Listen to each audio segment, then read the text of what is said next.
Good evening all.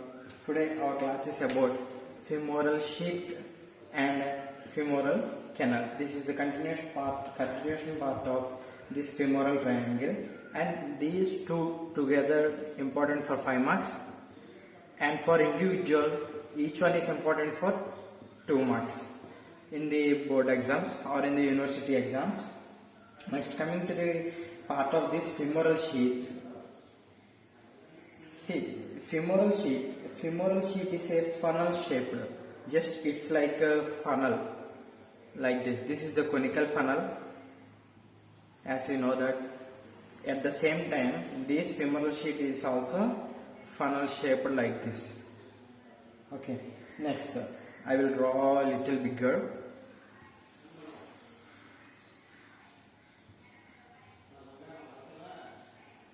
Here is the funnel shaped. This one, and this sheath is formed by downward extension of 2 layers of fascia. Sheath is formed by 2 layers of fascia from the abdomen. The anterior wall of sheath is formed by fascia transversalis. Anterior wall is formed by fascia transversalis. Okay, this fascia transversalis lies in the anterior abdominal wall deep to transverse abdominis. Next, the posterior wall is formed by fascia iliacus. This fascia iliacus is covered by iliac muscles. Okay, next. This here, the sheath merges. Here, inferior side, the sheath merges with connective tissue around the femoral vessels. Here is the femoral vessels. Here is the femoral vessels, artery and vein. These two are the femoral vessels. Here the inferior side is inferior of the femoral sheath is covered by or merged with connective tissues around these two vessels. Or here, this is the connective thing that it is the connective tissue. It is merged by the connective tissues of femoral artery as well as femoral vein. Next, this sheath is divided into 3 steps. Into 3 parts. One is femoral artery part. This is femoral artery. One is femoral vein, and one more is the medial or lymphatic compartment. That means femoral canal. Here, medial as well as lymphatic compartment is there. That one is called femoral canal. It is divided into 3 parts: femoral artery, femoral vein, and as well as femoral canal. Femoral canal. It is easy for further remembrance of this femoral sheath. Okay. Thank you all. Now we will continue with this femoral canal. We have completed this femoral sheath and the femoral canal. We will separately read about this femoral canal. This is the femoral canal. This is the femoral sheath. This is the femoral sheath. Next, this femoral canal is the medial compartment of femoral sheath. This is the femoral sheath, and this is the medial compartment of this femoral sheath, and it is conical shaped. See, it is conical shaped like this.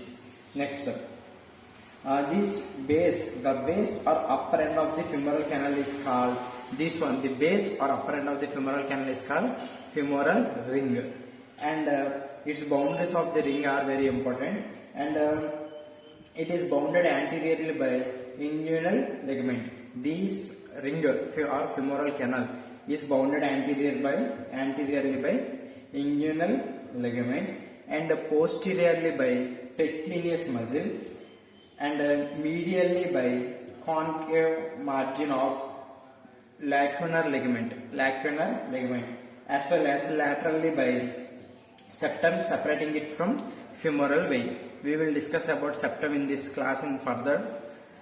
Anteriorly by inguinal ligament, posteriorly by pectineus, medially by lacunar ligament, as well as laterally by this femoral vein. Okay, next, the inferior epigastric vessels are closely related to the femoral canal at the junction of anterior as well as lateral.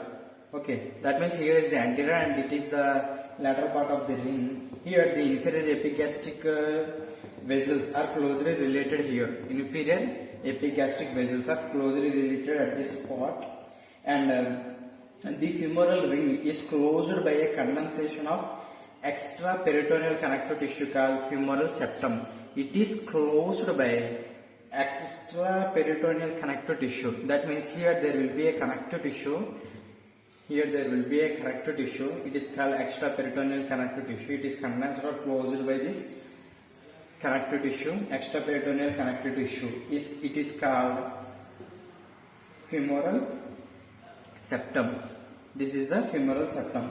Okay, it is the femoral septum. It is lateral border of this femoral ring. So here the lateral side it forms femoral septum is formed by this extraperitoneal connective tissue. Next, the femoral canal, I mean the parietal peritoneal covering septum from above shows a depression called femoral fossa.